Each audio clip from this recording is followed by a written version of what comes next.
Good evening friends. So welcome to my channel.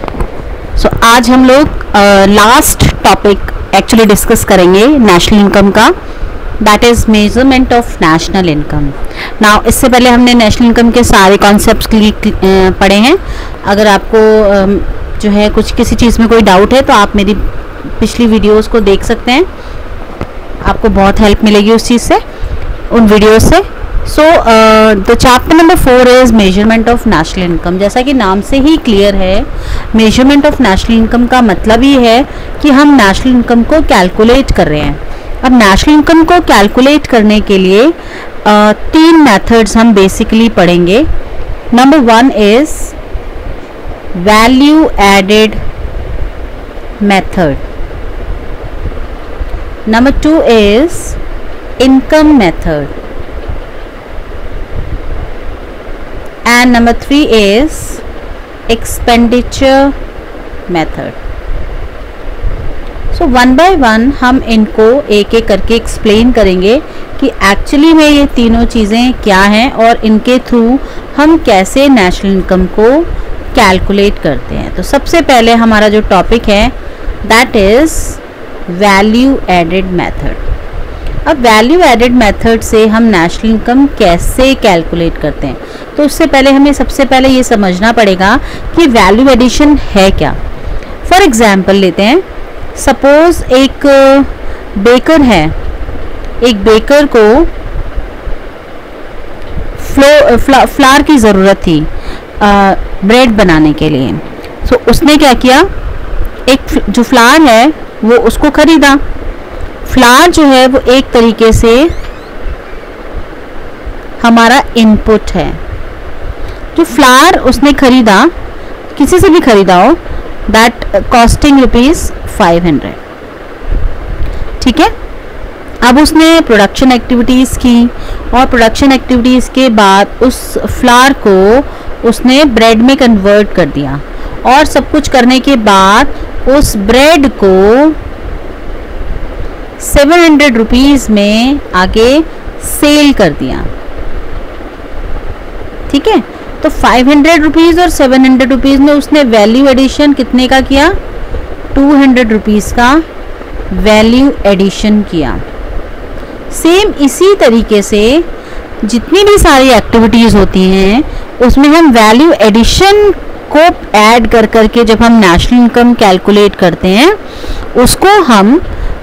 उसके through जब हम नेशनल इनकम कैलकुलेट करते हैं उसको हम वैल्यू एडेड मेथड बोलते हैं। तो वैल्यू एडेड इसको हम फिर क्या बोल, क्योंकि टोटल होता है वो सबको हम प्लस करते हैं, तो इसको हम ग्रॉस वैल्यू एडेड बोलते हैं, यानी GVA, gross value added market price, ठीक है। मार्केट प्राइस पर हम कैलकुलेट करते हैं GVA MP। यानी अगर मैं वैल्यू एडिशन को बोलूं तो value addition is equal to GVA MP, और या फिर हम इसको GDP MP भी कहते हैं, ठीक ना। ये है आपका, this is the main thing. अब आता है इसका फॉर्मूला क्या होता है। अब फॉर्मूले के थ्रू हम कैसे नेशनल इनकम को कैलकुलेट करते हैं। सो फॉर्मूला है GVA MP is equal to value of output minus intermediate consumption.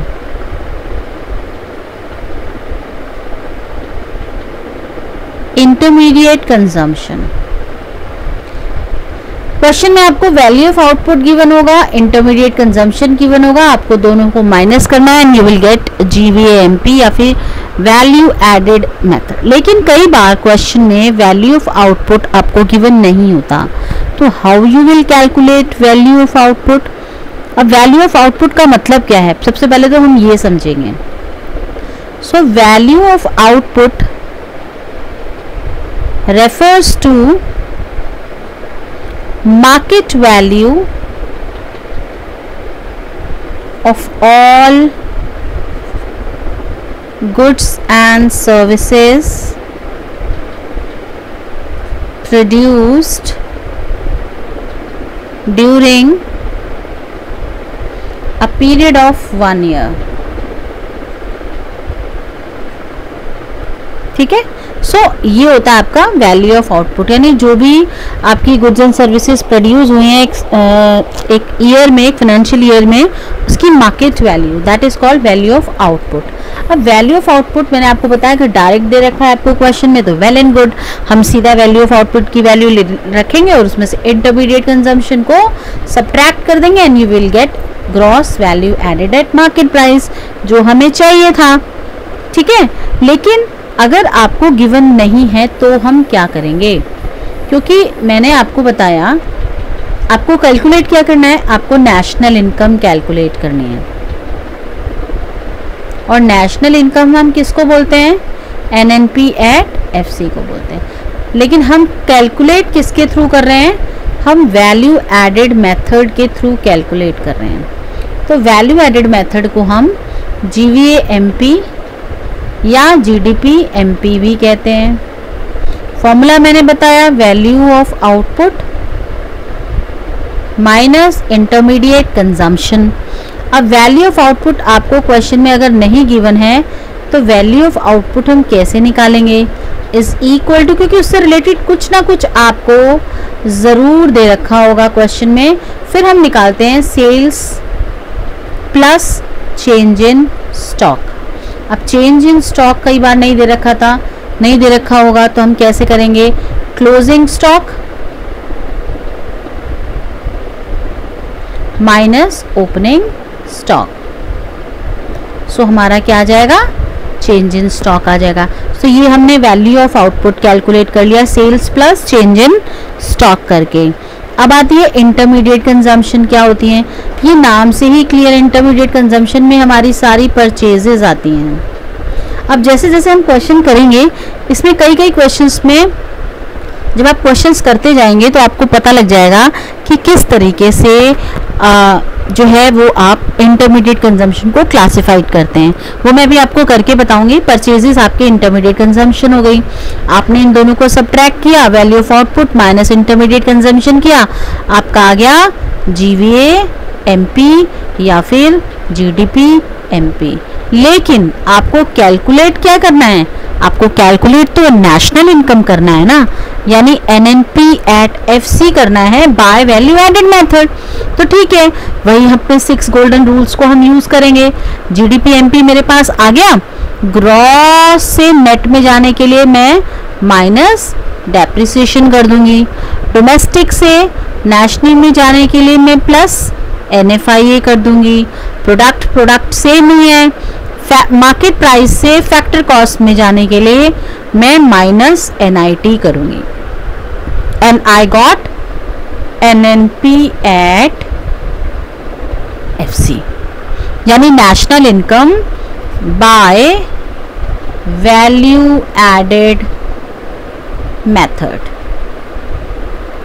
ठीक है, सो इसका एक आधा न्यूमेरिकल करके मैं आपको दिखाती हूँ ताकि आपको समझ में आएगा कि हमें कैसे करना है एक्चुअली वैल्यू एडेड के न्यूमेरिकल्स. तो मैं आपको एक एक न्यूमेरिकल करके दिखाती हूँ और बाकी क्वेश्चंस आप कीजिएगा. अगर आपको लगता है कि कहीं आपको कोई क्वेश्चन में कोई प्रॉब्लम आ रही है तो यू कैन आस्क. सो इसको क्लियर करते हैं और वैल्यू एडेड मेथड का एक क्वेश्चन करते हैं.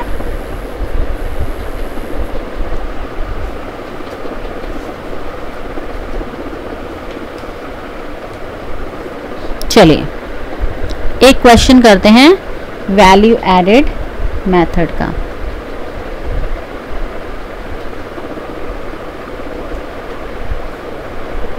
आपको एक क्वेश्चन दे रखा है और आपसे बोल रखा है फ्रॉम द फॉलोइंग इंफॉर्मेशन. यहां तक मैं क्वेश्चन लिखूंगी, यहां पे मैं सॉल्यूशन करूंगी. From the following information, calculate value of output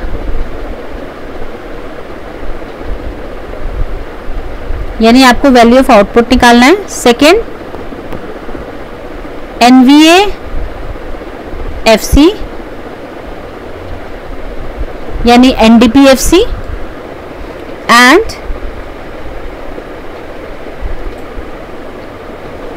ये दो चीजें आपको कैलकुलेट करनी है। क्वेश्चन में गिवन क्या क्या है? फर्स्ट आपको दिया है increase in unsold stock.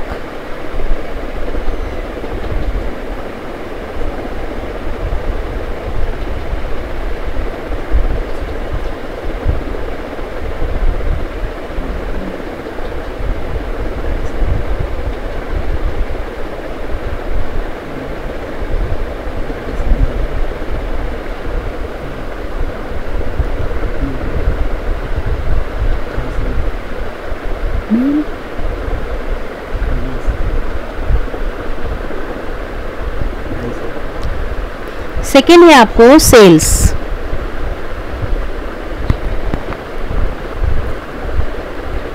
Increase in unsold stock given है आपको 600। सेल्स गिवन है आपको 10625। Purchase of raw material 2625।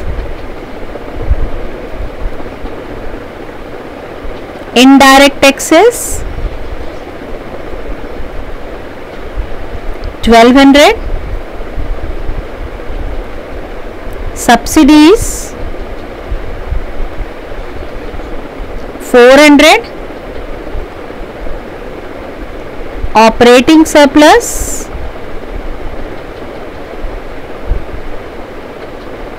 3740। mixed income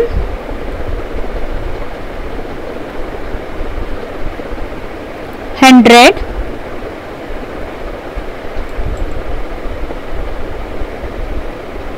wages and salaries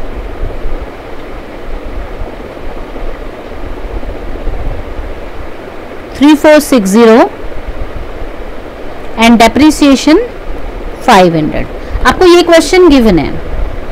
wages and salaries, mixed income, operating surplus, इसका तो हमारा कोई यूज ही नहीं है, बिकॉज ये सारे जो पर्टिकुलर्स हैं ये सारे पर्टिकुलर्स हमारे इनकम मेथड में आते हैं। ठीक है, तो हमारे लिए वैल्यू एडेड मेथड में जो काम की चीज़ें हैं वो सेल्स है, इंक्रीज इन अनसोल्ड स्टॉक है, ये सब चीज़ें हैं। तो हम सबसे पहले, क्योंकि क्वेश्चन में भी गिवन है वैल्यू ऑफ आउटपुट, तो वैल्यू ऑफ आउटपुट हम कैसे निकालते थे, मैंने आपको बताया value of output is equal to sales plus change in stock. Sales plus change in stock. ठीक है, तो सेल्स कितना गिवन है हमें 10625 plus increased in unsold stock. अगर ये डिक्रीज इन अनसोल्ड स्टॉक हो जाए तो माइनस हो जाता, लेकिन यहाँ इंक्रीज इन अनसोल्ड स्टॉक है, so plus 600, that is 11225, that is value of output हमारा आ गया। फर्स्ट पार्ट सॉल्व हो गया। नेक्स्ट सेकेंड पार्ट बोल रहा है वो कि NVAFC निकाल दीजिए। NVAFC मतलब NDP at FC। NDP at FC कैसे निकालना है हमें, सिंपल वैल्यू एडेड मेथड के थ्रू निकालेंगे हम। अब मैं इसको क्लियर कर देती हूँ ताकि हम थोड़ा सा डिटेल में कर पाए इसे। सो NVAFC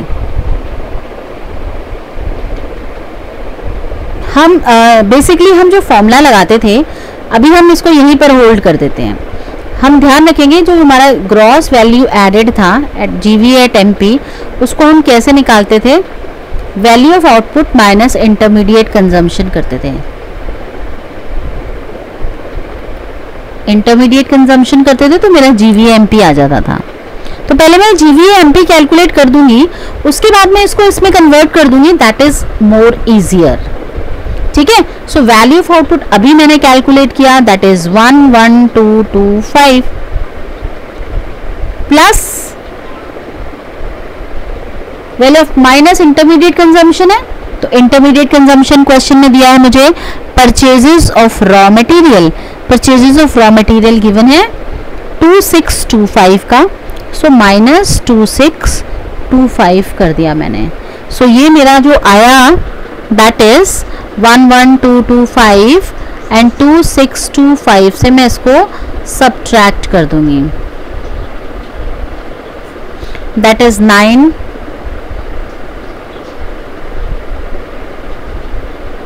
that is 8600.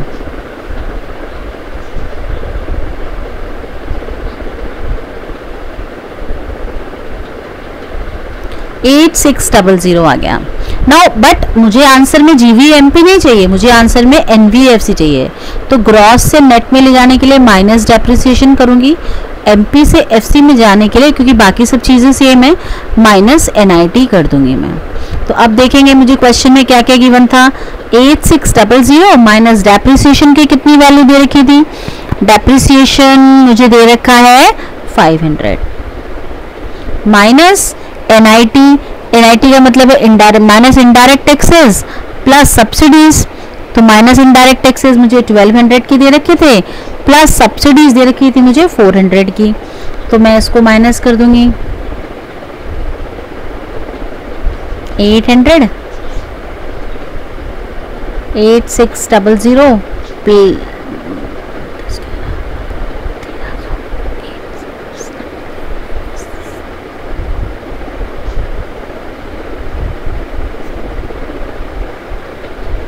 and that is 7300 is the answer.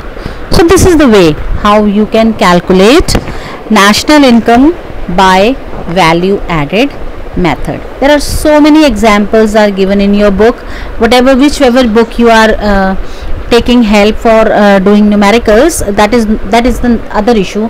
आप संदीप गर्ग ले रहे हो या आप TR जैन ले रहे हो या आप कोई और बुक ले रहे हो, that is all up to you. But इसी तरीके से हम न्यूमेरिकल्स को सॉल्व करते हैं. तो अगर मैं एक क्वेश्चन और आपको मैं करके बताती हूँ ताकि थोड़ा सा और क्लियर हो जाएगा.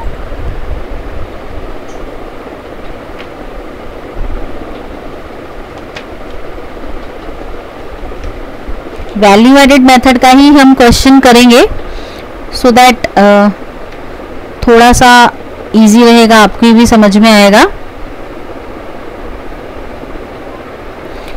Yes, so this is your question. आपको कैलकुलेट करना है ग्रॉस वैल्यू एडेड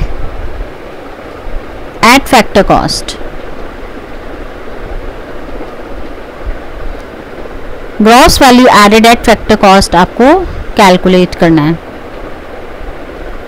गिवन है आपको sales 500, operating stock 30, closing stock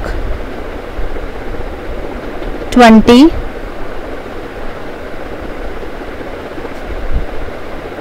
purchase of intermediate product 300, purchase of machinery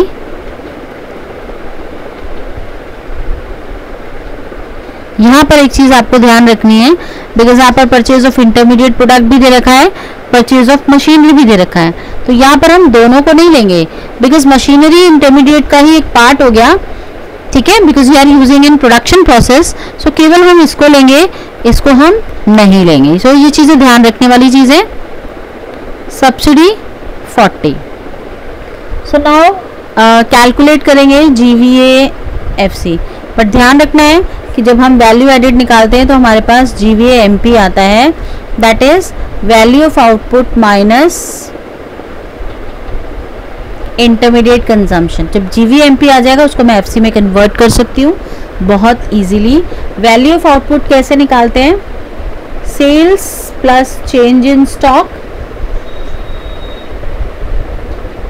minus intermediate consumption. तो sales is 500 plus change in stock closing stock minus opening stock that is 30 minus intermediate consumption, that is 300. So 500 minus 10 minus 300, that is 500 में से 310 को आप minus कर दो, सो आ जाएगा आपका 190. ये आपका आ गया GVA MP. बट आपको GVA MP नहीं चाहिए, आपको चाहिए GVA FC. तो MP से FC में जाने के लिए माइनस NIT कर देंगे. माइनस NIT मतलब minus indirect taxes plus subsidies. But indirect taxes तो आपको गिवन ही नहीं है, तो सिंपल हम 190 में सब्सिडी को प्लस कर देंगे, and that is 230, and this is the answer. So same way आप इसको कैलकुलेट करेंगे, इजी है. प्लीज़ थोड़ा सा क्वेश्चंस ट्राई कीजिएगा. आज के लिए इतना ही. आज मैंने आपको वैल्यू एडेड मेथड के बारे में बताया, कल मैं आपको इनकम मेथड और एक्सपेंडिचर मेथड के बारे में बताऊंगी. अगर आपको मेरी वीडियो अच्छी लगे तो प्लीज़ लाइक, शेयर और सब्सक्राइब ज़रूर कीजिएगा मेरे चैनल को. Thank you very much.